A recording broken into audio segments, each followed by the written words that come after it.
اور پول جو تھے وہ پاپولیرٹی کے پولز تھے، مگر کوکس میں جب لوگ جاتے ہیں تو ان کو ان کے آپس کے دوست محلے دار انفلوئنس کرتے ہیں، بہت سے لوگ انڈیسائیڈڈ ہوتے ہیں اور وہاں جا کے وہ چینج کر سکتے ہیں اپنا، اور اکثر لوگ چینج کرتے ہیں۔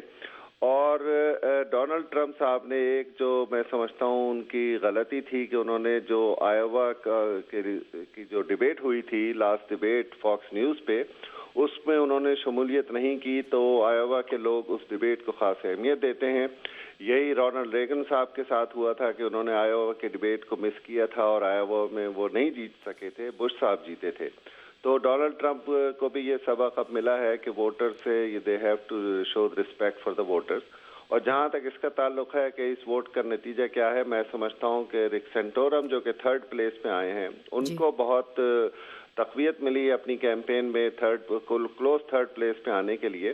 اور جنرلی اس آئیوا کی اہمیت یہ ہوتی ہے کہ جو بھی کینڈیڈیٹ ٹاپ میں ہوتے ہیں ان کو ایک مومنٹم ملتا ہے اگلی چند اسٹیٹس میں اپنی کیمپین کو کرنے کا اور کیمپین فائنانس میں لوگوں سے پیسے اکٹھے کرنے کا۔ تو یہ فائدہ میں سمجھتا ہوں برنی سینڈر صاحب کو بھی ہے اور مارکو روبیو کو بھی بہت اہمیت ملے گی اس سے۔ اور جہاں تک اس کا تعلق ہے کہ کلنٹن صاحبہ کی جو پرفارمنس رہی ہے، دیکھیں آج سے 6-8 مہینے پہلے تک تو کلنٹن صاحبہ کی لیڈ جو تھی بہت ہی زیادہ لیڈ تھی، ڈبل ڈیجٹ سے زیادہ تھی، اور برنی سینڈرز نے آ کے جو کلوز کیا اور اٹ از ورچوئل ٹائی، تو اس سے ثابت یہ ہوتا ہے کہ کلنٹن صاحبہ کی سپورٹ جو ہے اتنی ڈیپ نہیں ہے جتنی وہ سمجھ رہی تھیں، اور لوگ آسانی سے آلٹرنیٹ کے اوپر جا رہے ہیں۔ دونوں پارٹیز میں یہی ہوا ہے کہ جو لوگ اسٹیبلشمنٹ کو پسند نہیں کر رہے یا اسٹیٹس کو پسند نہیں کر رہے، ان کو لوگ زیادہ سپورٹ کر رہے ہیں دونوں پارٹیز میں۔ ٹاپ 2 جو ریپبلکن ہے، کروز اور ڈونلڈ ٹرمپ، وہ بھی اینٹائی اسٹیبلشمنٹ ہیں، برنی سینڈر صاحب بھی اینٹائی اسٹیبلشمنٹ ہیں۔ تو ایک فضا ہے امریکہ میں اس وقت اینٹائی اسٹیبلشمنٹ کی۔ جی شکریہ۔ ہم عاطف آپ سے کوئی کوشچن میں کروں گی کیونکہ ہماری سیگمنٹ کا وقت کوئی زیادہ نہیں، لیکن ایک مختصر سی بات کروں گی کہ آپ یہ سمجھتے ہیں کہ 2016 میں جو صدارتی اس مہم کا انتخابی مہم کا آغاز ہوا ہے، اس میں جو ووٹروں کی صورتحال ہے، ظاہر ہے کہ یہی رائے دہندگان جو اپنی رائے کا اظہار کرنے کے لیے کل کو بھی باہر نکلیں گے، اس کے بارے میں کچھ بتائیے گا کہ یہ ٹرن آؤٹ کی صورت کیا ہے اور ان کے اندر کس طرح کا رجحان دیکھتے ہیں آپ، کیونکہ آپ مستقل وہاں پہ رہے اور آپ نے ان ساری میٹنگز میں شرکت بھی کی، ایک عام رجحان کیا نظر آتا ہے؟ جی دیکھیے، ووٹر ٹرن آؤٹ تو ہسٹوریکل رہا ہے دونوں پارٹیز کے لیے، ریپبلکنز کے لیے بھی اور ڈیموکریٹس کے لیے بھی۔ ایک چیز جو مختلف ہوئی ہے، منفرد ہوئی ہے، وہ یہ ہے کہ 2012 کے انتخابات میں نوجوانوں نے ووٹ نہیں ڈالا تھا۔ برنی سینڈرز کو آپ یہ سمجھ لیجئے کہ وہ 2008 کے اوباما بن کے سامنے آ رہے ہیں۔ جس طرح 2008 کے انتخاب میں اوباما نے مایوس لوگوں کو باہر نکالا تھا، نوجوان نسل کو باہر نکالا تھا، اسی طرح برنی سینڈرز 2016 کے انتخاب میں اسی مایوس نوجوان کو باہر نکالنا چاہتے ہیں، اس کا ووٹ حاصل کرنا چاہتے ہیں جو 2012 میں جس نے انتخابات میں حصہ اس لیے نہیں لیا کہ وہ یہ سمجھتا ہے کہ یہ ایک جیسے ابھی آپ کے ایک مہمان نے کہا ہے کہ اسٹیبلشمنٹ کے خلاف یہ کینڈیڈیٹس جا رہے ہیں، روایتی پالیٹکس کے خلاف یہ کینڈیڈیٹس جا رہے ہیں۔ اور آپ دیکھیے کہ ٹیڈ کروز جنہوں نے یہاں سے انتخاب جیتا ہے، وہ روایتی ریپبلکن پالیٹکس کے ساتھ اپنے آپ کو الائن نہیں کرتے، وہ کہتے ہیں کہ میں منفرد ہوں، میں مختلف ہوں، اور یہی بات برنی سینڈرز بھی کہہ رہے ہیں کہ میں منفرد ہوں، میں مختلف ہوں۔ حالانکہ وہ جیت نہیں پائے، لیڈ فی الحال ہلری کلنٹن کے پاس ہے، لیکن برنی سینڈرز کو یہاں سے جو مومنٹم ملا ہے اس کا آگے نیو ہیمپشر میں ان کو بہت فائدہ ہوگا، اور نیو ہیمپشر میں کیے جانے والے پولز میں برنی سینڈرز پہلے ہی بہت زیادہ سبقت رکھتے ہیں۔ کہا جاتا ہے کہ چونکہ وہ ان کے ہمسایہ ریاست ہے اس لیے وہاں پر ان کی پاپولیرٹی بہت زیادہ ہے، لیکن بظاہر اس کا فائدہ تو ہوگا۔ اور ایک اور چیز جو اپیل کر رہی ہے برنی سینڈرز کی کیمپین، جو اپیل کر رہی ہے نوجوانوں کو، وہ یہ ہے کہ برنی سینڈرز اسپیشل انٹرسٹ کے خلاف ہے، اور ان کا کیمپین ریکارڈ اگر دیکھا جائے تو برنی سینڈرز کے پاس کوئی سپر پیک نہیں ہے، ان کے پاس کوئی اسپیشل انٹرسٹ گروپ فائنینسنگ نہیں ہے۔ ان کی کیمپین میں سب سے زیادہ فنڈ انڈیویجولز نے دیا ہے جنہوں نے $200 یا اس سے کم کی فنڈنگ دی ہے۔